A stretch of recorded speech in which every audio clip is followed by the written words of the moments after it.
Ce vendredi 14 novembre 2025, on a eu la sortie de Black Ops 7. Avant toute chose, je suis conscient que la majorité des joueurs qui achètent un Call of Duty ne le font pas pour la campagne, ils ne s'intéressent absolument pas à ça. C'est pour ça que dans cette vidéo, je vais m'adresser uniquement à ceux qui adorent les campagnes et qui sont intéressés par celle de Black Ops 7. J'ai joué à cette campagne à la sortie en live ce vendredi et samedi passé. D'ailleurs, vous trouverez le let's play sur ma chaîne, je vais aussi la mettre en description de cette vidéo. Je ne vais pas faire durer le suspense plus longtemps, la campagne m'a complètement déçu. Et d'après ce que j'ai pu voir sur les réseaux, je pense que je peux dire sans trop me tromper que cette campagne elle est globalement décevante. Il est vrai que dans les campagnes Black Ops, on a des sessions psychédéliques où on illustre un peu des luttes mentales. Et ça fonctionnait, ça a son petit effet qui accentue l'immersion. Mais dans cette campagne, on peut dire que c'est abusé. On n'a que ça du début à la fin. Mais aussi cet aspect psychédélique, en plus d'être exagérément présent tout au long de l'histoire, fait vulgairement référence au mode zombie. Est-ce que nous, on a dit qu'on veut jouer au mode zombie? Si on voulait jouer au mode zombie, on allait lancer le mode zombie. Couplé au fait qu'on a une histoire assez bof, ça se conclut en une campagne fade. Ce qu'on attend lorsqu'on lance une campagne Call of Duty, c'est du réalisme.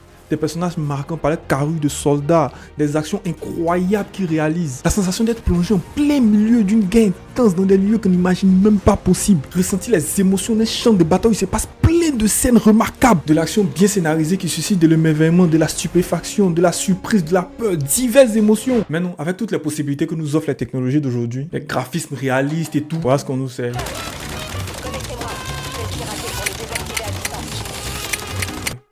Juste plein de vagues d'ennemis. On est donc quoi même?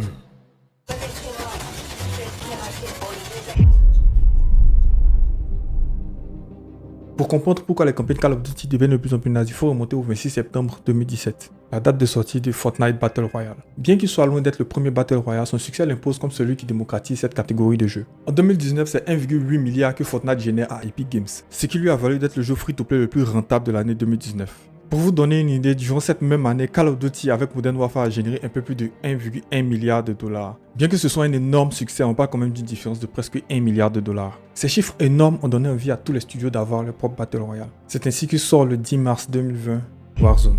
Au fil de ces années, les joueurs ont de plus en plus pris l'habitude de s'affronter les uns contre les autres en ligne. Sans oublier le grand nombre de joueurs qui ont récemment embarqué dans le gaming par le biais des jeux en ligne et qui ne connaissent que ça. J'ai commencé cette vidéo en disant que la majorité des joueurs n'achètent pas Call of Duty pour sa campagne. Et personne ne peut dire le contraire. Rien qu'avec cette phrase, on peut déduire qu'en vérité, ce n'est pas Call of Duty qui a changé, mais sa communauté.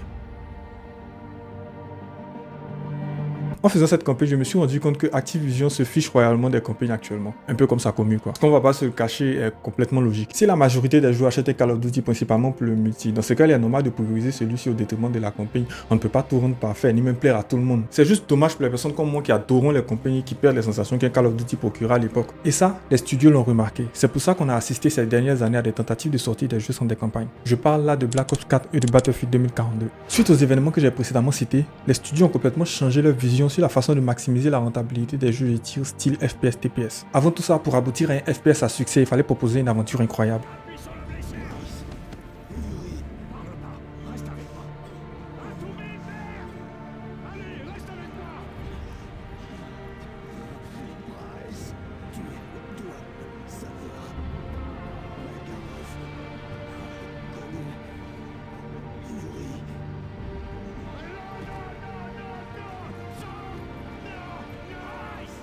C'était l'élément primordial. Aujourd'hui, les joueurs ne cherchent plus l'aventure, le fun, le divertissement.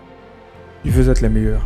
Voici pourquoi on voit apparaître les systèmes tels que le SBMM qui renforce cet environnement compétitif, ou encore le fléau des Cronus qui permet aux joueurs qui l'achètent de paraître meilleurs qu'ils ne sont. Pour répondre à ces nouveaux besoins de leurs joueurs, les studios se concentrent principalement sur l'aspect compétitif de leur jeu au détriment de l'histoire ou de l'aventure qu'ils proposent. Et les joueurs comme moi qui recherchons aventure, divertissement, fun, avec une pointe de challenge sans avoir besoin de s'entraîner comme un sportif de haut niveau sans m'enfermer dans cette spirale de compétition. Attention, quand je dis tout ça, je suis absolument pas en train de me plaindre du fait que les joueurs sortent des défis. Chacun a le droit d'aimer ce qu'il veut. J'explique juste les raisons pour lesquelles les campagnes des jeux de tir deviennent de plus en plus nulles et qu'il y a de grandes chances que ça aille de pire en pire. Au-delà de tout ce tapage sur les réseaux, les joueurs comme moi allons tout simplement plier bagages et nous orienter vers des licences qui ont encore à cœur de nous toucher plus profondément que nos besoins primaires de supériorité.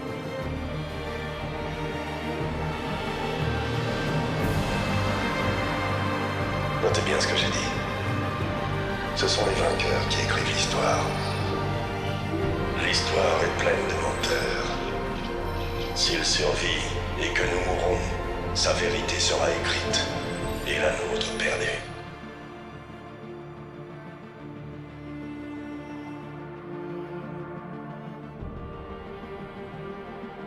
Pour revivre tous ces bons moments que Call of Duty nous a offert, j'ai même envie de refaire tous les anciens Call of Duty en live sur la chaîne. Si ça vous intéresse, n'hésitez pas à vous abonner et à me le faire savoir en commentaire. Franchement, ce sera un pur kiff. C'était tout pour moi, on se retrouve dans une prochaine vidéo.